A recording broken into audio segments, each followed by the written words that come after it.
Welcome to today's podcast. I'm Granny Rhea. And I'm Auntie Donia. And we're here to talk about super special kids and cake. Yes, cake! We're coming to you from the studios of Sacred Heart University in Fairfield, Connecticut. This podcast is brought to you by our book, Let's Talk, Social Communicative Services and Supports for Your Young Child with ASD, published by Paul H. Brooks and available from Amazon.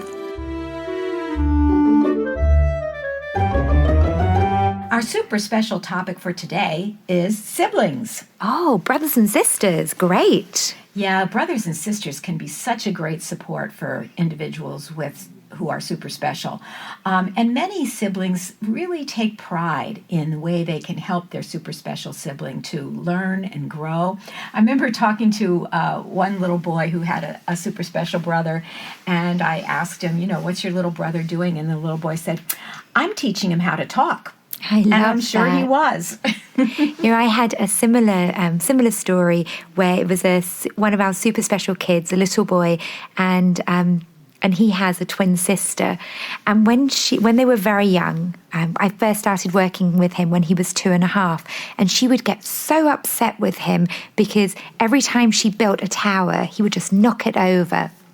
And then I had her join us in some of our play sessions, and what they found was that he would help her. So they would take turns to build the blocks, and then they would count 1, 2, 3, and then they would knock them over.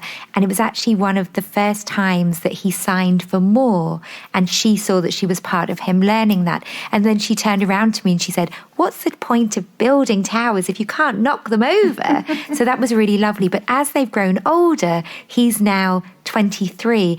And you know what's amazing? They still do fun things together.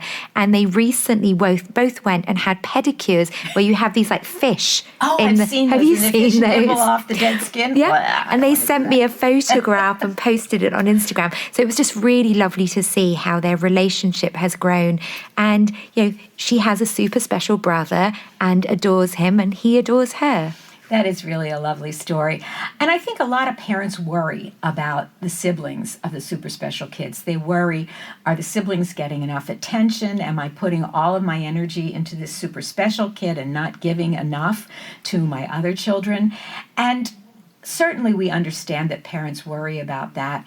And of course, you do have to set aside time for your other children. But most siblings can derive a lot of pleasure from helping their super special sibling to learn certain skills, to learn how to play, to learn how to interact with other people. And so whenever your super special kids have the opportunity and the sibling is willing, it's great to encourage that. We don't want to force it on the typically developing sibling because then they can develop some resentment. But if we let it happen on its own, very often the sibling really discovers all the pleasure that can come from helping another person and seeing them grow. And I know that parents sometimes ask me, how do they explain to the sibling that their super special kid is having some difficulty? And what I've always recommend is to be honest. So not to say there's nothing when obviously they can see there's something, and that they're having perhaps strangers coming into the house providing therapy, or as they get older that they're going to a different school. So to be honest, but also to acknowledge that they care for each other and the positives that are there too, but also to remember that they're siblings. And I have siblings. We used to fight. We sometimes do, but not as much. But it's natural that there are times when we will disagree. Absolutely. And as we all know, it's very normal for siblings to fight and to compete and to be annoyed with each other. And I think we have to accept that in our typically developing kids as they feel it sometimes about their super special sib. But what we want to do is try to foster those times when the typically developing sibling can feel good about their interaction with the super special kid and can appreciate the generosity and the simplicity that the super special kid brings to a relationship. It's a hard balance because it's inevitable that there will be times when the typically developing sibling does really feel angry or resentful or jealous even of the super special kid, there's no getting around it. That's going to happen. That's right. And sometimes even what I've seen is some of our typically developing siblings feel overly responsible and guilty sometimes too. Yeah, that's very true. And sometimes they feel that they have a sort of survivor's guilt, that, they have a normal life and their super special sibling has all these limitations. And I think the way to deal with these kinds of feelings is just to talk about them. Yeah, and that's exactly what I've often recommended, that even to help give the children the language for perhaps how they're feeling. So to be able to say things like, I can see you feel angry or frustrated, and to really validate that. And one of the things I sometimes recommend is, as much as it's important to try to find times where the super special sibling plays with their typically developing sibling, but it's a good idea to sometimes, if possible and time permits, to allocate some time with your typically developing child too, which you call their special time too. So it could be that they go with you to the grocery store, or they go with you for a drive in the car somewhere. Absolutely. And by the same token, it's a great idea to allow your typically developing child to have some private time with their friends too. So although it's great if their friends are willing to include the super special child in visits to your home, I think it still makes sense for you to let the typically developing sibling know that they are entitled to some private time with their friends, and they can go off somewhere where you will keep the super special child away from for a bit, so that they can have a typical sort of interaction. When I used to run a language group, we used to have a separate group for the siblings to come, where they would come like a support group too. And you can often find there are some great books out there for siblings to help them better understand some of the challenges and the differences in their super special sibling, especially when the super special sibling is the older one. Yes, that's very true, because sometimes that's an especially difficult position for a typically developing child, to see how they are outpacing their older sibling. But another thing that you can think about doing is to make sure that your super special child has some of their own friends, and making arrangements for some of those play dates that we've talked about in previous podcasts. So we want you to know that having super special siblings is really a blessing and a gift, but trying to strike that balance as well. Yeah, and I think the important thing for us to try to convey to our typically developing children is that people never feel just one way. The fact that you might be angry at your super special sibling right now, or even that you might feel like you hate him right now, doesn't mean that's the way you feel completely. We all balance, we juggle multiple feelings about the important things in our lives. And very often you and your children may feel both resentment and tremendous love for the super special child in any given moment. That's just called being human. So, Granny Rhea, let's see what one of our listeners has sent us for today's super special question.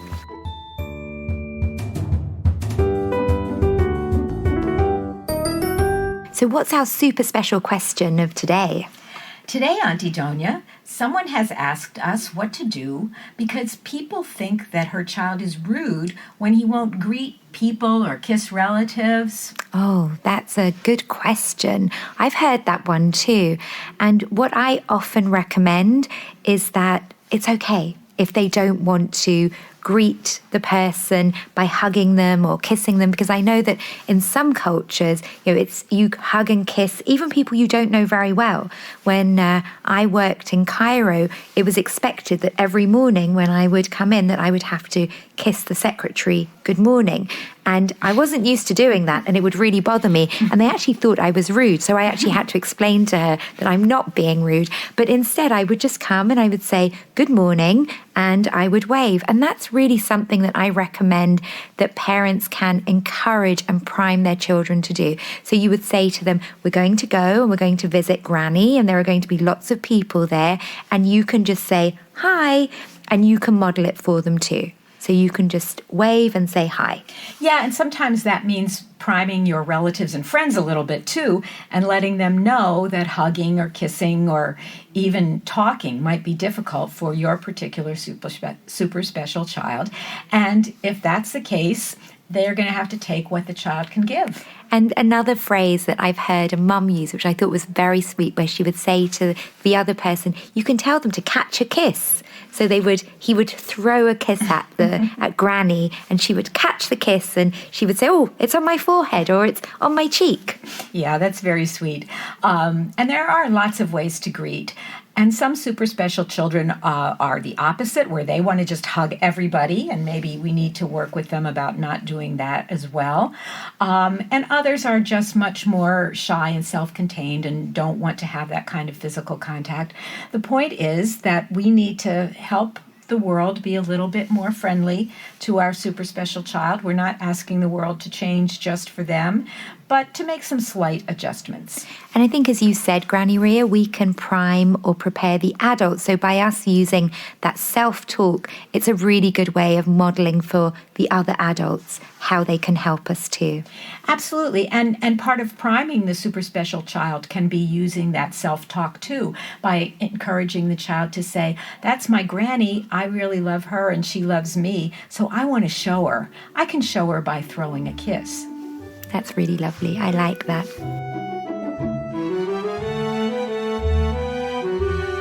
Auntie Donia, there are so many myths and misconceptions in working with children with developmental disabilities. And some of them are so absurd, they just make us go, arghhh!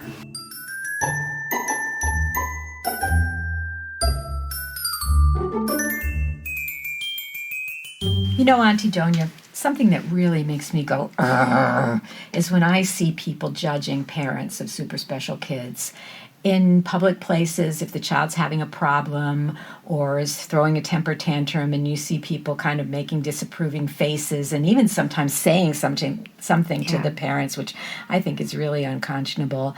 And you just know that poor parent has been through hell already today and doesn't need somebody else making their life worse. I agree. That happened. I saw something like that happen actually last summer. I was on a flight and I was flying back from Spain to London, and there was a mum, her mother, so a grandmother, and a super special kid who was probably about 10 or 11. And he was very upset because when he got on the plane, there was no screen, and his mother had said to him there would be a screen. So he got very upset. He refused to stay on the plane, and the flight got delayed. And I sat there for a few minutes and I could hear people saying, that's so annoying. I can't believe it. Why doesn't she just make him sit down? And I thought to myself, you make him sit down. And so I actually went to one of the flight attendants and I said, I work with children with special needs and children with autism. If there's anything I can do to help, please let me know.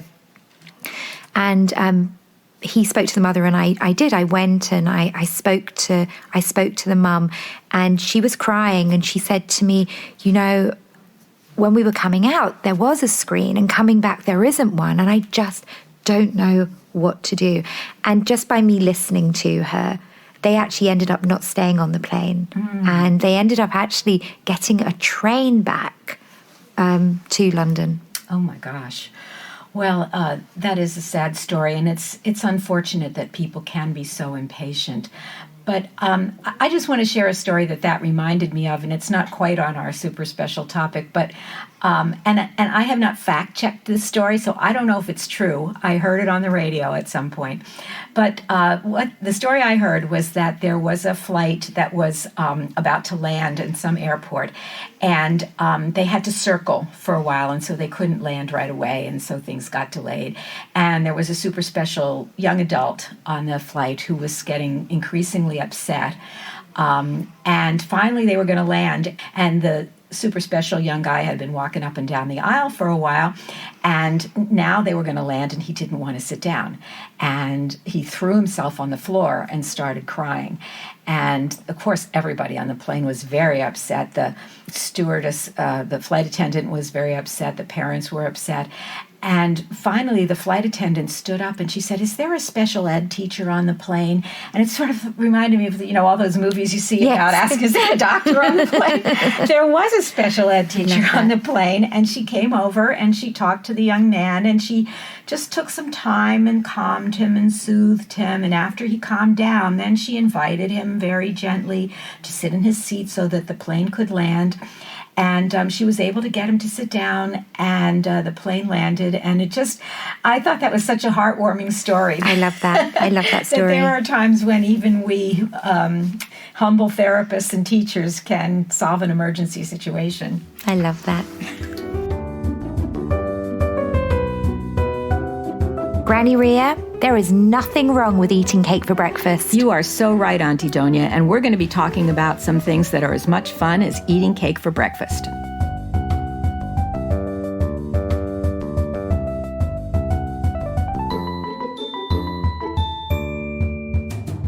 Today's Cake for Breakfast, we're going to be thinking about how we can enjoy music together.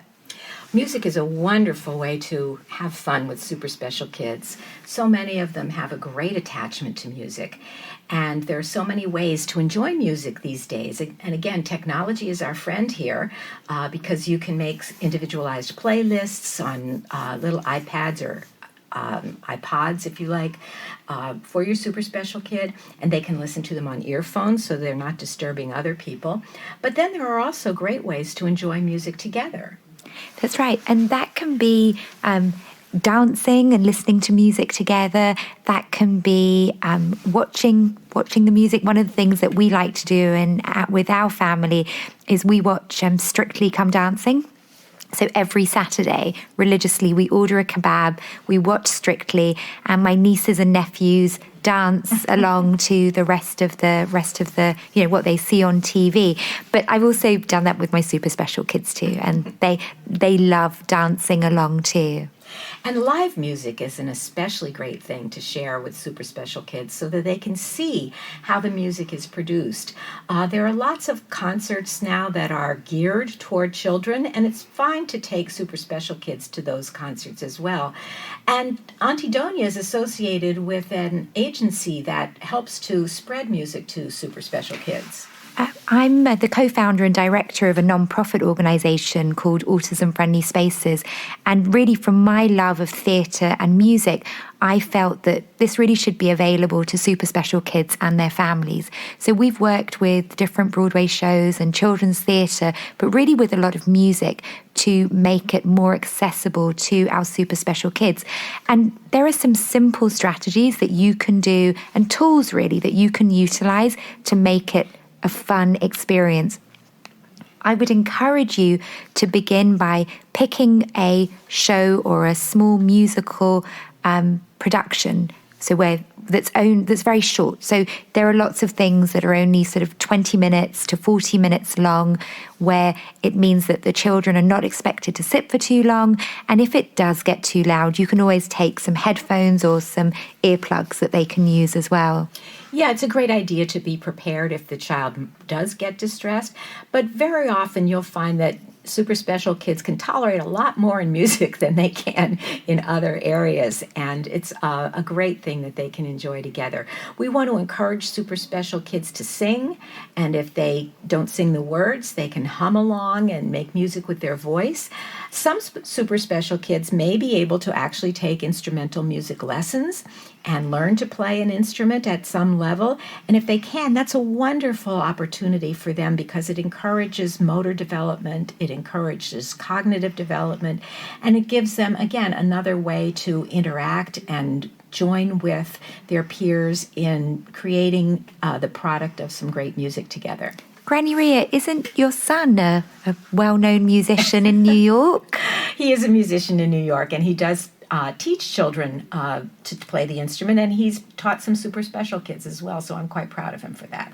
And with my brother's family, my brother's recently, as an adult, started to learn to play the piano, and he's actually doing the grade tests as well, and he's doing it parallel with his children. So my 8-year-old and 5-year-old niece and nephew and my brother are all learning to play the piano together. One of the things that I had done with one of my super special kids. He's a little boy with a rather unusual syndrome, and he has some significant motor difficulties as well. So he's often, he can walk, but he's often in a wheelchair. And he loves being in the park. And so what we would do is we would go around the park together, and he would love listening to the buskers. So you can also experience live music, and he would love then, taking $1 or $2 and throwing it into the bucket, and the man would sort of tip his cap.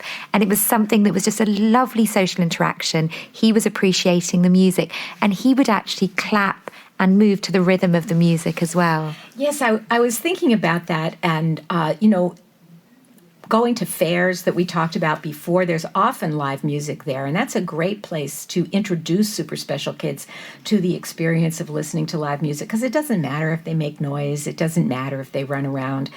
So that's often a great first step to learning to appreciate music. The other thing that we can think about in terms of super special kids and music is sort of non-traditional instruments. So kids can play pots with wooden spoons, they can clap things together, they can shake a box of rice to kind of hear that sound. And they're great ways to explore sound as music that can be very enjoyable for super special kids. And some of your super special kids may also like to have music. You can use it as a transition as well. So, at nursery or in kindergarten, they may be used to a clean-up song that they're used to. And you do the same for some of your routines where, you sing a little tune for let's go brush our teeth, or it's time for bed. That's a great idea, Auntie Donia, and it really helps to make the routines more smooth and less aversive to the super special kids, so that it kind of smooths their way into doing an activity that may not be their favorite, but at least they have a favorite song that they can sing along with it. So we hope you enjoy your music and, of course, your cake with your super special kids. So what cake do we have today, Granny Rhea? Oh, my God, this cake is amazing. Can I have some of that one? Oh, absolutely. It's a cupcake from Katie's Cupcakes in Milford. Oh, so it's a local one. Yes. Kathy's Famous Cupcakes.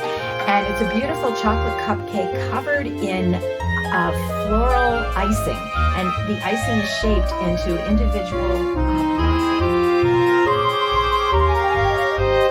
The Let's Talk About Super Special Kids and Cake podcast would like to thank our host, Sacred Heart University's School of Communication and Media Studies.